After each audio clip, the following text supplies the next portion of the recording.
Right, hey guys, how are we doing? Back under the video from Grand Line Review, and today we are checking out The End of Wano. Now, isn't that like a 4-week break? Which I think's mental, like after what's just happened, we're gonna have 4 weeks and then see what's happening next. That's insane. Well, anyway, let's just get into Grand Line Review, and yeah, and Berserk's coming back. Oh my god. Hello and welcome to the Grand Line Review, your source for everything One Piece. My name is Liam and we are talking about fictional pirates, so take it away, Mr. Common Person. This chapter was great. It's been a while since our expectations were met and then exceeded. What a great speech. And that's something I don't think I mentioned anywhere near enough in the chapter review. Momonosuke had some damn fine words, and I realized that he didn't necessarily just pull some sort of amazing speech out of nowhere. I mean, he kind of did, but instead he turned to Kinemon for some encouragement, and Kinemon basically said, I don't know, mate, just wing it. Up. Which is, I think, how most leaders function, to be honest. It's a lot less about what they say and more about the confidence they project. Yeah, I think there's that. Momonosuke projected some so much confidence. Yeah, man. Also, I think we should definitely, I think I should own up to some idiocy while we're here. Because in my chapter review, I also said, how did Momo conveniently get an adult outfit? Kinemon. And obviously it was Kinemon, but thankfully the entirety of the internet was there to point out my momentary brain shutdown. So thanks for that. But also, that's Kinemon's power. Kinemon was drawn by one of our amazing channel artists. And 3 lucky subscribers from this here video are going to win a custom artwork requesting it's funny, because he did go on about that for a bit. One of our previous winners requested Magellan running out of toilet paper, and oh my god. That's exactly what they got. That's so simply be subscribed random. For one-sentence comment with your art request. You'll also receive a high-quality digital copy of your request, as well as have it featured in future videos, becoming part of Grand Line Review history. So go do the thing. Yamato, now head of the Beast Pirates? That is a great question. Because Kaido is down, King and Queen are missing, assumedly floating somewhere high into the air. Nobody would actually follow Jack, and the Todoropo were defeated. So really, in terms of pecking order, I suppose it does kind of make sense that Yamato would be the mantle of the Beast Pirate Captain. And if there is any good argument for Yamato not joining the Straw Hats, then that would be it.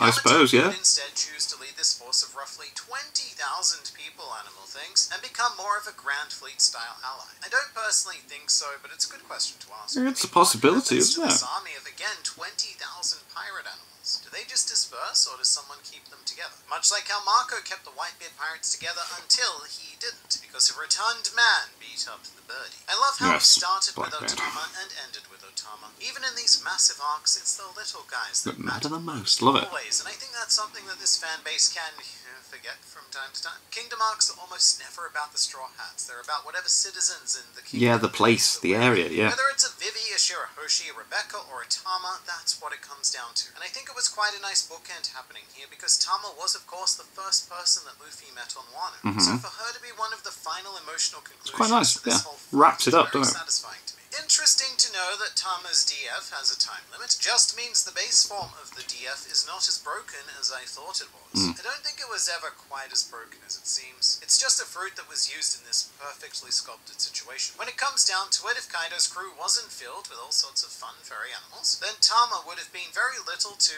arguably no help at all. Nothing, of fate placing this here piece in the exact right spot to help this exact sun. Really, it's still kind of questionable, because I guess that Tama could just, keep refeeding all of the animals to keep them enslaved. Or I don't know, maybe it only works once. I guess it's still kind of vague. I think it's fairly balanced, though, because in order to tame these massive creatures like Hihimaru, Tama does have to risk her own life to, somehow get a dango into its mouth. And the biggest question to me still remains, would Tama tame a Sea King? Because that is the kind of thing that would be a real game changer, basically turning her into like a mini Poseidon. What this chapter showed me is that we need to get this animated, and we need to hear Momonosuke's new voice actor. I read this whole speech in his 8-year-old voice, interesting, because I'm so conditioned to the anime voices, I also read Momo's speech with that high-pitched, like, whiny child. See, I have no idea. I'm banging around. It wasn't bad at all. I'm actually not sure. In fact, I'm pretty convinced that the anime will not change his voice actor. I guess that's something Western animation would definitely do. But One Piece and, in fact, Toei... Interesting, yeah, maybe just have them just put a slightly deeper voice on? Like how Chopper's voice stays the same no matter how big he gets. Or in Dragon Ball, where, like, Masako Nozawa plays Gohan all the way from 4 years old to however old he is now. I think it's... That's interesting. So yeah, I don't think that Momo's voice actor is changing until this moment hits the English dub, which would be, I suppose appropriately, roughly another 20 years. My first thoughts. Holy effing shit, he's hot! And then my husband points out that he's mentally 8 years years old and I felt bad, but he's still smoking it now, and absurdly here to lead Wano through the golden age, so I'm ready. Alright, yes, let's have this discussion. Yeah, he's still mentally 8. Situation is undoubtedly going to be the shipping community. You know who you are. Because, yeah, he has the body of a 28-year-old, but there is something very justifiably uncomfortable knowing that he is still mentally an 8-year-old boy. Yeah, not that that's going weird. to stop anyone, because this is the internet. So I dare say some particularly thirsty people are going to be trying to take a big old gulp of adult Momonosuke. Buckets, buckets, buckets. Buckets for your tears, right? Right? What? Chapter 1051, 10 out of 10, Yamato knew Nakama, and Momo's appearance did not disappoint. All that remains is to see party and new bounties. Ah, bounties. Here is an interesting thing. Yes. I have actually made a post-Wano bounty prediction video, however that video was made in January 2019, because that's how long we've been in Wano for. I really did not expect to be in June 2022 and still not have an answer to that video. So much so that every time I've thought of making another bounty prediction video, I've been reminded that that one is still sitting there unanswered, and I think that making a second one would go against the spirit of the original video. Okay. To be perfectly honest, I don't even remember what I said in that video, so I think it'll be a lot of fun to look back on once we do have the real bounties, as well as can't just wait to see fun of how absurdly how wrong 2019 high up everything's going to... Oh, Luffy's is going to be ridiculous. I sincerely hope that Wano is going to have the biggest party scene that we have ever experienced in the series, because it has been so long that we've been allowed to truly celebrate. Legitimately, I think the last proper party scene we had was at the end of Fishman Island. Because, yeah, there was that, like, brief gathering on Punk Hazard, and Dressrosa didn't really allow us to do much because of Fujitora.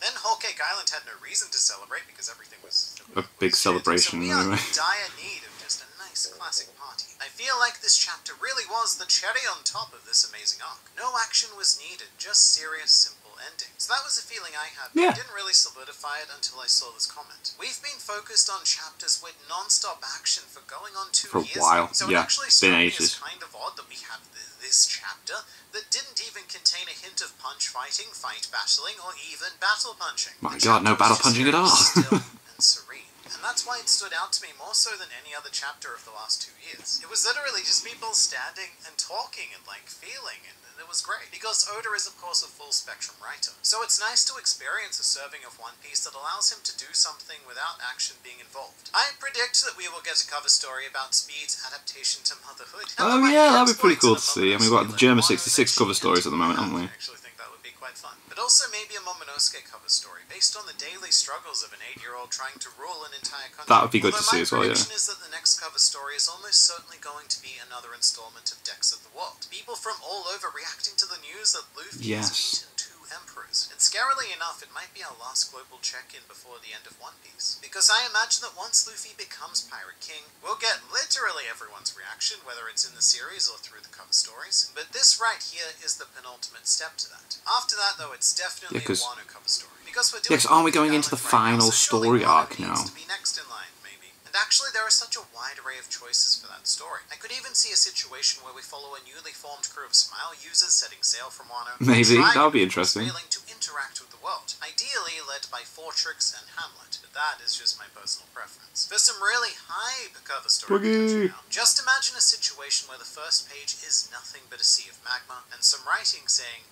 "a stirring in the magma." Or something along those lines, because basically what I'm hinting at is a Big Mom Kaido buddy cover story. I mean, it'll never happen because they're far too prominent and important and stuff, but look, I can dream. I wonder if we get more information on Hitetsu. He seems like an important character.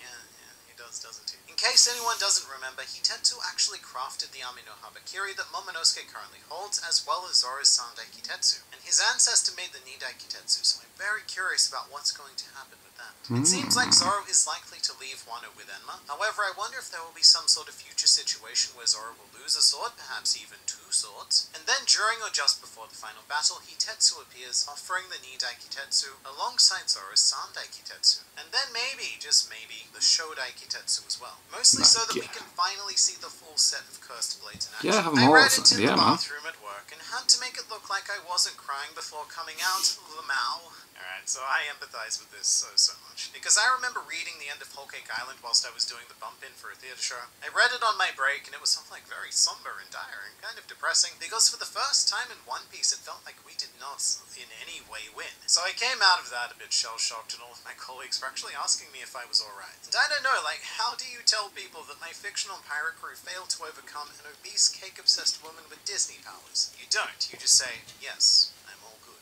I just want Carrot to also join. Get him to Gimme Kaido while we're at it. Expand the Nakama. Alright, so speaking of Nakama expansion, here is my unsubstantiated conspiracy theory. I think that Carrot was originally meant to be a crew member, which is why we had a whole ton of focus on her. We did have a lot of focus on, yeah. But then, a twist. Because Whole Cake Island and Wano ended up taking so long to publish that Oda came up with a better idea. However, in order to retain the spirit of what he wanted, Yamato was transformed into a white furry powerhouse, and thus replaced Carrot's intended position on the crew. Pure conspiracy theory, though. I have nothing of real substance to back that idea up, like most One Piece theories, really. So let's go with it. Imagine someone stuck a plunger on his bald head. What? So this comment confused me for quite some time. What? But I think it's because I used this image of Momonosuke in the call out for questions. So yeah, someone felt compelled to fantasize about What? Interesting. Is 4 Emperors Saga done with this arc or not? Because if we wait for Shanks, this saga will last till end of manga's last page. It is done. I mean, I'm not Oda, Shueisha, or anyone of any importance, but it's done. Even though 2 of the 4 Emperors are still active, the Emperor system itself has effectively collapsed. Remember that Whitebeard's sudden removal caused a ridiculous year of unstable power balance? So now we are going to double that by Thanos snapping 2 Emperors out of existence all at once. Which, given that Shanks and Blackbeard are natural enemies, that actually makes the Marines, for the first time ever, the primary global threat. I mean, they've always been the most powerful organization, but together the Emperors were always way more powerful than them. But now that the Emperors have no chance of being together because they're all defeated and magma, and that makes the Marines big bad. Another fun thing to think about is that all of the old Rocks Pirates members have now been beaten. The original crew, to the best of our knowledge, has finally ceased to be relevant in this world. So that generation is finally done, and it's time for the new ones of the world to stand up and take over. But whilst we wait for our new pirate overlord, here's another video. It's good, I promise, and I look forward to seeing you there. Bam. Interesting. Very interesting. Yeah, I can't wait to see what happens next, man. But yeah, I'm sure I read there's like a 4-week break. So we wait. Let's see what happens next then. Which is a bit frustrating, but no, I really liked it. Can't wait to see what Shanks and Blackbeard are going to do next. And yeah, it's going to be cool to see the bounties redone, because you know Luffy's is going to be ridiculous now, especially with the whole Joy Boy reveal and that, and the world government just being like, okay, problem. So yeah, anyway, thank you to my patrons. If you want to have your name at the end of every video upload, the link is in the description to the Patreon page. $1 a month for ourselves for the channel. It's greatly appreciated. Thank you guys very much for that. Thank you all for watching. What do you guys think of that? What do you guys think of this? Click like, subscribe if you haven't already. Leave comments down below. Let me know what I should watch and discuss in future videos, and I'll see you guys, all you guys, next time.